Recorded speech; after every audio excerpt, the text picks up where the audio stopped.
Have you ever wondered how a fasting person reacts when they see a delicious cupcake just minutes before iftar? Ah, the perils of Ramadan, when the sight of your favorite dish can turn into a test of willpower. It's a time of spiritual growth, yes, but let's not forget the humorous side of things. The grumbling stomachs, the longing glances at the dessert tray. But hey, it's not all about the struggle, it's about the reward too. Well, the struggle is real, but the rewards are divine. Imagine being a fantastic cook, but you can't taste your own food during Ramadan. Now picture this. You're a culinary wizard, whipping up delectable dishes that make mouths water and hearts swoon. You're the master of your kitchen, a conductor leading an orchestra of flavors, aromas, and textures, creating symphonies of taste. But alas, it's Ramadan, and you're fasting. Your taste buds are on vacation and your hands are tied. You can't even sneak a bite to taste test your creations. Meet our protagonist, a cook named Samira. She's known far and wide for her heavenly baklavas and succulent kebabs. But during Ramadan, she's like a painter painting blindfolded. It's a test of her skills, a trial of her patience, and most amusingly, a source of endless entertainment for her family. Her husband Ahmed, a man of good humor, can't help but chuckle as Samira accidentally adds a little too much salt to the soup one day, or forgets to add sugar to the dessert another day. It's a comedy of errors, a daily sitcom that unfolds in their cozy kitchen. Their children, little Aisha and Ali, find it hilarious too. They often play guess the missing ingredient at iftar, making light of the situation and turning it into a fun family game. One day Aisha even joked, "Mama, you should open a restaurant and call it the surprise kitchen." But through it all, Samira remains undeterred. She takes the teasing in stride, her spirit unbroken.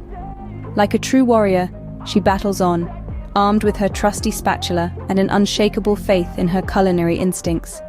And despite the occasional mishaps, her food continues to be a source of comfort and joy for her family, a testament to her resilience and dedication. So as you tuck into your sumptuous iftar meal, remember the cooks like Samira who labor in love, their taste buds on strike. Their kitchen's a minefield of culinary surprises. They're the unsung heroes of Ramadan, the fast and the furious cooks. So next time you enjoy your delicious iftar meal, spare a thought for the fasting cooks.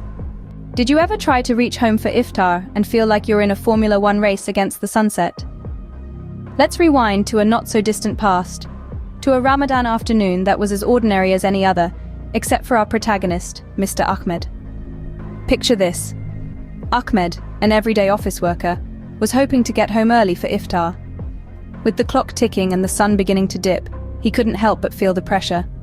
The roads, usually a driver's delight, had transformed into a labyrinth of metal and smoke. The traffic lights seemed to be in a league with the sunset, turning red with a wicked sense of timing. Ahmed, our intrepid racer, was not one to be defeated easily. He maneuvered his way through the traffic, bobbing and weaving like a seasoned professional.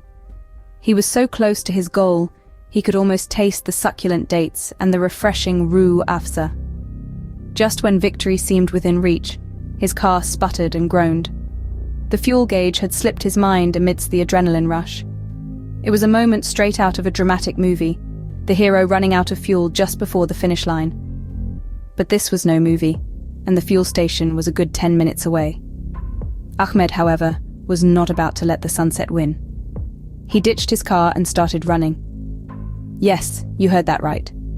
He sprinted down the streets, dodging pedestrians, jumping over puddles, and even hurdling over a stray cat, all in a desperate bid to make it home in time for iftar.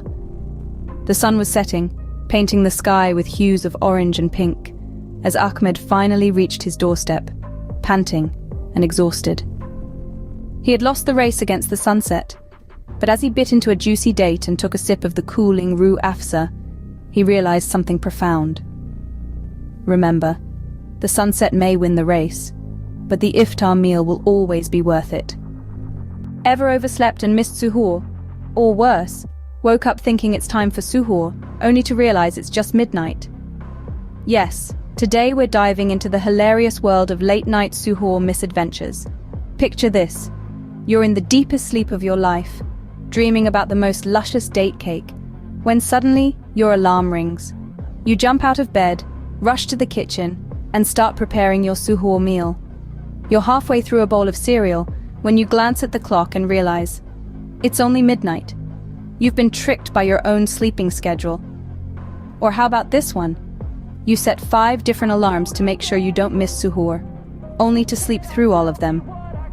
You wake up, the sun is already shining bright, and you're left with the realization that you've missed suhoor. All you can do is gulp down some water before the adhan starts, hoping it will be enough to sustain you for the day. And then there's the classic suhoor mix-up. You prepare a feast fit for a king, only to realize that you've got your dates mixed up. It's not even Ramadan yet. You're a day early. Now that's what we call overzealous. These are just a few examples of the amusing situations we often find ourselves in during the holy month. It's a time of prayer, reflection, and community, but it's also a time of disrupted sleep schedules and innocent mix-ups. And while these misadventures might be a bit frustrating in the moment, they always make for a good laugh afterwards. So, let's embrace these little hiccups. After all, they're part of what makes Ramadan such a unique and memorable time. It's not just about the fasting, it's about the shared experiences, the community, and yes, even the late-night suhoor blunders. So, set your alarms, folks. You don't want to confuse midnight snacks with suhoor. Who needs a gym membership when you have Ramadan shopping? That's right, folks. Ramadan shopping is the ultimate workout, a perfect blend of cardio, strength training, and yes, a test of your patience too. Picture this. It's a week before Ramadan, and the local supermarket is buzzing with people. The mission? To stock up on dates, fruits, and all the other iftar essentials. And let's not forget the mountains of samosa and pakora mix that mysteriously vanish within the first week. You start with a brisk walk down the aisles, scouting for the best deals. A bit of cardio, right? Then comes the strength training, lifting those heavy bags of rice and flour, maneuvering the shopping cart loaded with groceries. It's like a free weights session. The bonus? You're doing all this while fasting. Talk about high-intensity interval training. And then there's the checkout line. It's a test of endurance, a marathon if you will. Standing there, balancing your overloaded cart, silently praying that your favorite brand of dates hasn't run out by the time you reach the front. It's like planking, but with the added suspense of whether you'll make it to the front before iftar.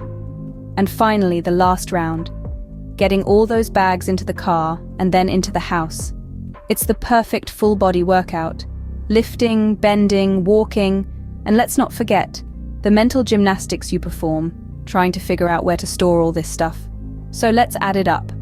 Cardio from walking, strength training from lifting, endurance from waiting, and a full-body workout from carrying. And you thought Ramadan shopping was just about buying groceries. But remember, like any good workout, it's essential to stay hydrated, after sunset of course. And don't forget the warm down, a well-deserved iftar meal. After all, you've earned it. So next time you're out for Ramadan shopping, remember it's not just shopping, it's a cardio session. So you see, even the holy month of Ramadan comes with its share of laughter and joy. Ramadan, as we've seen, is not just about fasting from dawn till dusk. It's also about the hilarious kitchen fiascos while trying to whip up the perfect iftar meal. It's about the adrenaline rush of the race against the sunset, trying to finish all your tasks before the time for breaking the fast arrives. And let's not forget the comic misadventures of late-night suhoors. Who knew waking up in the middle of the night could lead to such humorous situations? Yet, amidst all the laughter, there's a profound sense of unity and togetherness. The whole family huddled around the suhoor table, sharing food and stories. It's a sight to behold. And then there's the Ramadan workout. The struggle of trying to stay fit while fasting might seem like a comedy of errors, but it's all a part of the beautiful journey that is Ramadan. It shows us that even the toughest challenges can be faced with a smile and a sense of humor. The holy month of Ramadan is indeed a blend of blessings, challenges, and joy. It's a time when we learn to appreciate the simple pleasures of life, like the satisfaction of a well-cooked meal, or the happiness of sharing a laugh with loved ones. And remember, no matter how much you crave that cupcake during the fast, the sweet